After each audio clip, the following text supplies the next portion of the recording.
Alam mo ba na nitong April 14, 2025, kahapon po yan, isang token ang biglang bumagsak ng mahigit 90% sa loob lamang ng isang oras. Oo, tama po ang narinig mo. Si OM token ng Mantra Chain ay parang biglang nawala sa ere. Umabot po siya sa $5.5 billion. Yan ang nawalang halaga nito sa market. At syempre, hindi ito basta-bastang glitch o simpleng pagkakamali. May malalim na nangyari sa likod ng market crash na ito. Kaya sa video na ito ay pag-uusapan natin kung ano ang totoong nangyari bago bumagsak itong si OM token. Sino ang mga sangkot? Bakit ito nangyari? At ano ang epekto nito sa atin bilang mga Pinoy crypto investors at saka traders? Kaya yan, bago po tayo magpatuloy ay pakibasa na lamang po muna ang disclaimer dito sa ibaba ng ating screen. Yan. Ngayon isimulan na po natin sa unang katanungan kung ano po ang nag-trigger sa pagbagsak ni OM token. Yan, ayon po sa mga ulat ay nagsimula ang gulo nang may isang wallet na posibleng konektado mismo sa OM team. At ito ay nag-deposit ng 3.9 million na OM tokens kay OKX Exchange. Para sa kaalaman po ng lahat, halos 90% ng total supply ng OM ay kontrolado ng kanilang team. Kaya kapag may malaking galaw mula sa kanila, talagang mag-aalboruto ang market. Ibig sabihin, parang kung isang major stockholder ng isang kumpanya ay bigla na lang nagbenta ng malaking porsyento ng shares, malaking red flag yan. Kaya nang pumasok ang malaking deposit na ito, agad na nagduda ang mga traders. Ngayon ang sunod nating tanong dito is paano po nagsimula ang sunod-sunod na pagbagsak ng presyo? Ayan, pagkatapos po ng deposit, nagsimula ang malawakang pagbebenta.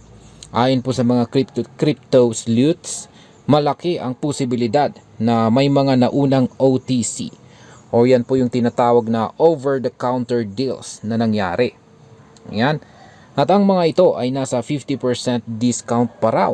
Yan. Kapag may ganitong klaseng bentahan, ang mga malalaking hawak ng token ay pwede pong maipit kapag bumaba ang presyo. At ayan po mismo ang nangyari. Nang magsimulang bumagsak po ang presyo, naipit ang mga whales. Yan, nagsimulang magbenta ang marami dahil po sa takot na maubos ang value ng kanilang holdings. Nangyari po ang tinatawag na cascading liquidations, kung saan sunod-sunod ang pagbagsak ng presyo dahil maraming positions ang naliliquidate ng sabay-sabay. Dahil dito ay parang domino effect. Isang galaw lang, tuloy-tuloy po ang pagbagsak ng iba. Ayan. Ngayon is ano po ang papel ng mga exchanges tulad po ng OKX sa krisis na ito? Ayan. Naglabas po ng pahayag si JP Mollin. Siya po ang co-founder ng Mantra na ang pagbagsak daw ay dahil sa reckless liquidations o pabigla-biglang pagbura ng positions o yung pagsara ng positions. Ayon sa kanya ay hindi raw ang team, investors o advisors ng Mantra ang nagbenta ng kanilang tokens sapagkat nakalak pa raw ang mga ito at sakop ng vesting schedules. Yan. Dagdag pa niya ay nakaranas na raw ang Mantra ng maraming market cycles noon pa at patuloy pa rin silang nagbi-build kahit sa panahon ng krisis. Pero kahit anong assurance po nila, ramdam pa rin ang kaba sa community. Sa kabilang banda ay nagsalita rin si OKX CEO Star Zhu. Ayon sa kanya ay malaking iskandalo ito para sa buong crypto industry. Nais raw nilang maglabas ng full reports tungkol sa on-chain activities gaya ng unlocking, deposit, collateral at saka liquidation data. Sa ulat ay may 17 wallets na nagdeposit po ng 43.6 million OM tokens. Katumbas po yan ng $227 million sa exchanges bago ang crash nito.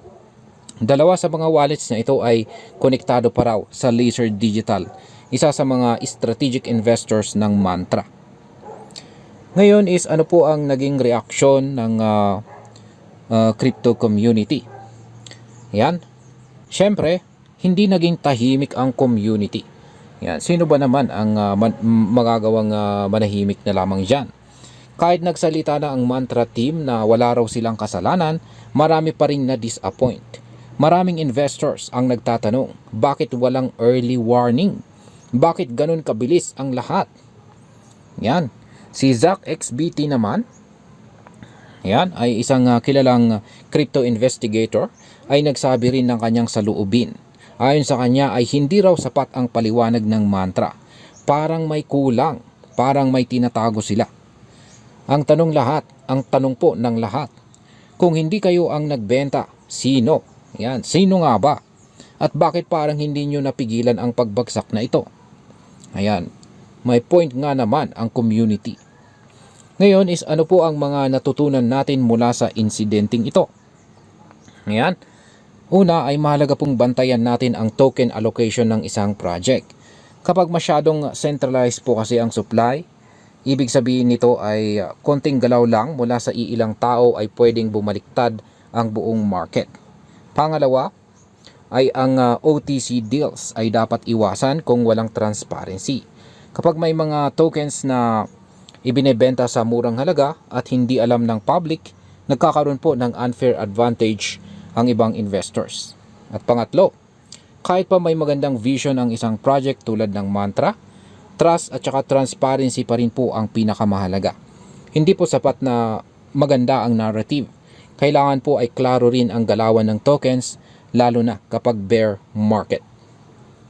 Yan, ngayon is pag-usapan naman po natin ang posibleng epekto nito para sa atin bilang mga Pinoy crypto traders or investors. Yan, bilang mga Pinoy na madalas ay bilang mga retail investors, ang ganitong klaseng crash ay wake-up call para sa atin. Karamihan kasi sa atin ay hindi naman milyonaryo sa crypto. Kaya ang bawat piso o dollar na ini-invest natin ay napakahalaga. Kapag may ganitong insidente, tayo ang pinakaunang naaapektuhan. Kaya ang dapat po nating matutunan dito ay ang importance or kahalagahan ng DYOR or do your own research. Huwag lang tayong basta-basta sumakay sa hype. Alamin natin kung sino ang may hawak ng tokens, paano po ang vesting at ano ang nakalagay sa white paper. At ayan, bilang panghuli ay ang masasabi ko naman po rito ay ang insidenteng ito ay hindi lang technical problem kundi may trust issue dito. Kahit gaano pa kaganda ang isang blockchain project, kapag may duda ang mga tao sa intensyon ng mga nasa likod nito, mabigat po ang epekto. Si Om Token ay nawalan po ng tiwala mula sa community at ang tiwala kapag nawala, mahirap na po itong ibalik. Kung gusto talaga ng mantra na bumawi, kailangan po nilang magpakita ng radical na transparency. Hindi lang PR statements. Kailangan maramdaman po ng mga investors na hindi sila basta-basta pwedeng iwan sa ere. At ayan, hanggang dito na lamang po tayo sa video na ito mga ka-crypto. Marami pong salamat sa panonood. Ingat po tayo lagi at God bless po sa ating lahat.